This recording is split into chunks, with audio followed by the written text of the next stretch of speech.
Guys, welcome to my YouTube channel Rangmit. और अब हम देखेंगे कि जो सेकंड नंबर पे लेफ़्ट साइड पे जो सेकंड नंबर पे ऑप्शन है मैजिक वॉन्ड, ये टूल किस यूज़ में आता है। तो इसके लिए पहले हम एक इमेज ले लेते हैं। तो लेट से मेरे पास एक इमेज है ऑन लेयर 2, जो कि ये इमेज है। इसमें अगर हम ये टूल एक बार मैजिक वॉन्ड टूल सिलेक्ट करने के बाद हम जहाँ भी क्लिक करेंगे वहाँ पे एक कंटिन्यूस सिलेक्शन प्रोसेस हो जाएगा। लाइक यहाँ मैंने ब्लैक कलर सिलेक्ट किया तो आप देखेंगे कि कंटिन्यूटी में जो भी ब्लैक कलर है वो पूरा कलर सिलेक्ट हो गया है। बट जैसे यहाँ पे डी पर्टिकुलरली डी कैरेक्टर के अंदर जो स्पेस है, क्योंकि ये कंटिन्यूएशन में नहीं आ रहा है इसलिए ये सिलेक्ट नहीं हुआ है। सिमिलरली अगर ओ में हम देखेंगे तो यहाँ पे ये सिलेक्ट नहीं हुआ है क्योंकि ये कंटिन्यूटी में नहीं है। अगर हमें ये भी साथ में सिलेक्ट करना है तो हमको सिंपली यहाँ पे भी डी और ओ के सेंटर में क्लिक कर देना है। तो हम अब हमारे पास ये कलर सिलेक्ट हो गया है। नाउ अब हम मल्टीपल यूज़ कर सकते हैं सिलेक्शन के लिए। फॉर एग्ज़ाम्पल अगर मुझे ये ब्लैक कलर को रिप्लेस करना है तो मैं ब्रश सिलेक्ट करके और यहाँ पे जो भी कलर से रिप्लेस करना है वो कलर में सिलेक्ट कर लेता हूँ। लेट से मुझे ब्लू कलर से रिप्लेस करना है तो मैं यहाँ पे ये कलर फिल कर दूँगा। तो आप देखेंगे मैंने ड्रॉ तो पूरे पिक्चर पे किया है, बट क्योंकि जो कलर अभी जो सिलेक्शन था उसी पे ये कलर एप्लीकेबल होगा। बाकी आप देखेंगे कि रेड और वाइट पे ये कलर एप्लीकेबल नहीं हुआ क्योंकि वो एरिया सिलेक्टेड नहीं था। अब अगर इनकेस मुझे ये सिलेक्शन जो मैंने किया था इसको रिमूव करना है तो मैं यहाँ इस ऑप्शन में जाके रिमूव सिलेक्शन एरिया पे क्लिक कर दूंगा तो ये सिलेक्शन रिमूव हो गया है। अभी हम एक दूसरा एग्जांपल लेते हैं कि मैजिक वॉन्ड या फिर सिलेक्शन टूल का हम दूसरा क्या यूज़ कर सकते हैं। तो यहाँ पे अगर मैं फिर से सिलेक्शन लेट से रेड कलर पे करता हूँ और सिमिलरली ये कंटिन्यूएशन में नहीं था तो ये स्किप हो गया था। अगर मैं ये सेंटर में क्लिक करके ये भी कलर सिलेक्ट कर लेता हूँ तो और अब मैं कलर रिप्लेस करने की जगह पे अब मैं सेकंड यूज़ इसका करूँगा कि मैं कॉपी करना चाहता हूँ ये सिलेक्टेड एरिया। तो मैं ये ऑप्शन में जाके कॉपी पे क्लिक करूँगा तो आप देखेंगे कॉपी हो गया है। और अब मैं इसको फर्दर एक सेकंड लेयर में पेस्ट करना चाहता हूँ तो मैं यहाँ से सेकंड लेयर सिलेक्ट करके और यहाँ पे पेस्ट ऑप्शन यूज़ करके पेस्ट कर दूँगा। तो आप देखेंगे कि जो एरिया मैंने सिलेक्ट किया था या जो कलर मैंने सिलेक्ट किया था वो कॉपी होके और पेस्ट हो गया है। अब मैं अगेन रिमूव सिलेक्शन कर देता हूँ। अब अगेन मैं लेयर स्विच करके अपने ओरिजिनल लेयर पे जाता हूँ और ये इस तरह से हमने देखा कि मैजिक वॉन्ड या सिलेक्शन टूल के क्या यूजेस हैं। अब हम आगे चलते हैं और हम थर्ड टूल के ऊपर डिस्कस करते हैं कि इसका क्या यूज़ होता है। तो थर्ड टूल जो है वो है लाजो टूल। तो हम जब लाजो टूल सिलेक्ट कर लेंगे तो बेसिकली ये टूल का यूज़ ये होता है कि हम ये टूल सिलेक्ट करने के बाद जहाँ जहाँ भी हम एरिया सिलेक्ट करेंगे वो एरिया कॉपी हो जाएगा। तो जैसे अभी मैंने यहाँ पे अपना पेन मूव किया तो जहाँ जहाँ पेन से राउंड शेप बना वो उतना एरिया सिलेक्ट हो गया है। सिमिलरली मैं एक बार फिर से सिलेक्ट करके दिखाता हूँ कि जैसे जैसे मैं जितना मैं लाइन ड्रॉ करूँगा, जितना एरिया सिलेक्ट करूँगा उतना पूरा एक पर्टिकुलर शेप में ये सिलेक्शन हो जाएगा।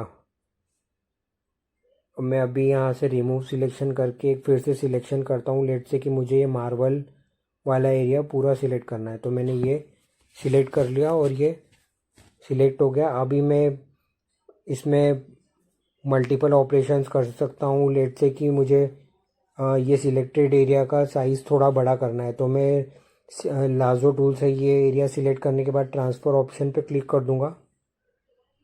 तो आप देखेंगे कि यहाँ पे ये पॉइंटर्स आ गए और मैं इससे ये डिज़ाइन को बड़ा कर सकता हूँ, या फिर मैं यहाँ से ये रोटेट भी कर सकता हूँ। बट अभी मुझे इसका कोई बेसिकली नीड नहीं है, तो मैंने क्रॉस कर दिया ये, और मैं अभी ये रिमूव सिलेक्शन कर देता हूँ। अब हम लाजो टूल का दूसरा एक यूज़ देखते हैं। जैसे कि अभी हमने साइज़ रीसाइज़ करने के लिए देखा, अगर अभी हम कलर फील करना चाहते हैं, लेट से कि मैं एक पर्टिकुलर ये सिलेक्टेड एरिया में ही कलर फील करना चाहता हूँ, तो मैं यहाँ पे ब्रश सिलेक्ट करूँगा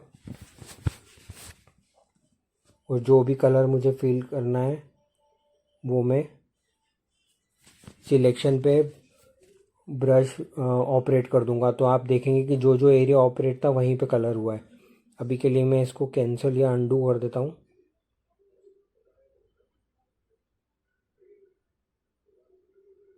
इसके अलावा सिमिलरली जो हमने मैजिक वॉन्ड से सिलेक्शन करके कॉपी किया था, वैसे ही हम लाजो टूल से भी सिलेक्शन करके कॉपी कर सकते हैं। जैसे मैंने अभी ये स्टूडियोज़ वाला एरिया सिलेक्ट कर लिया लाजो टूल से, और अभी मैं कॉपी करता हूँ, और मैं अगर कहीं और दूसरी लेयर पे पेस्ट करना चाहता हूँ तो मैं यहाँ से पेस्ट ऑप्शन में जाके पेस्ट पे क्लिक कर दूँगा, तो आप देखेंगे कि ये उतना सिलेक्टेड एरिया कॉपी पेस्ट हो गया है।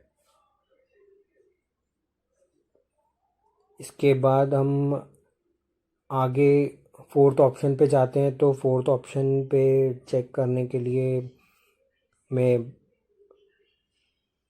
यहाँ पे फिर से अपने ओरिजिनल इमेज पे सिलेक्शन कर लेता हूँ लेयर में, और अब हम देखते हैं कि फ़िल्टर पे क्या होता है। तो जब मैं फ़िल्टर पे क्लिक करता हूँ तो हम देखेंगे कि बॉटम पे हमारे पास डिफरेंट ऑप्शंस आ गए हैं। तो ये कुछ रेडीमेड फ़िल्टर्स हैं कलर एडजस्टमेंट करने के लिए। जैसे ये ब्राइटनेस एंड कंट्रास्ट है, तो हम कंट्रास्ट एडजस्ट कर सकते हैं, ब्राइटनेस एडजस्ट कर सकते हैं यहाँ पे स्क्रोलिंग करके। फिर इसके बाद इसमें काफ़ी सारे फ़िल्टर्स हैं एप्लीकेशन में, क्योंकि ये बहुत ही अच्छा एप्लीकेशन है ड्राइंग और एनिमेशन के लिए। तो अभी के लिए हम जो जो कुछ इम्पोर्टेंट फ़िल्टर्स हैं वो देख लेते हैं। बाकी आप डिटेल से और भी फ़िल्टर प्रैक्टिस करके चेक कर सकते हैं। जैसे ये सेचुरेशन एंड लाइटनेस का है, तो इससे आप देखेंगे कि कलर्स चेंज हो रहे हैं। इसके अलावा ड्राइंग लाइन एक्सट्रैक्ट करने के लिए कि सिर्फ हमको आउटलाइन चाहिए अगर डिज़ाइन की, तो आप देखेंगे कि सिर्फ यहाँ से हम आउटलाइन पे वर्क कर सकते हैं।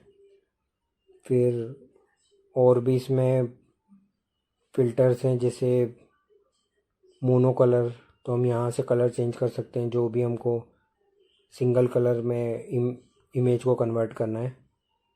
इसके बाद पोस्टराइज का एक ऑप्शन है,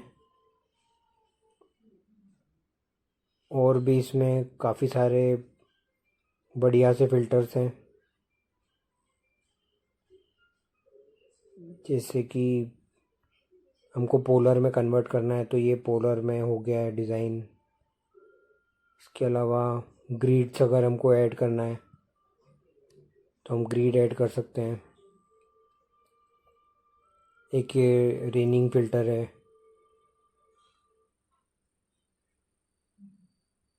इसके अलावा रेडियल लाइंस, ये रेडियल लाइंस हम ऐड कर सकते हैं।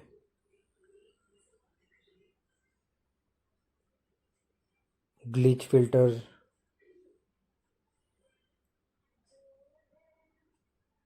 ये कुछ बेसिक फ़िल्टर्स यहाँ पे अवेलेबल हैं। अगर आपको वीडियो पसंद आया तो लाइक करें, सब्सक्राइब करें, एंड क्वेश्चंस के लिए प्लीज़ कमेंट सेक्शन में पोस्ट करें। See you in next video, bye.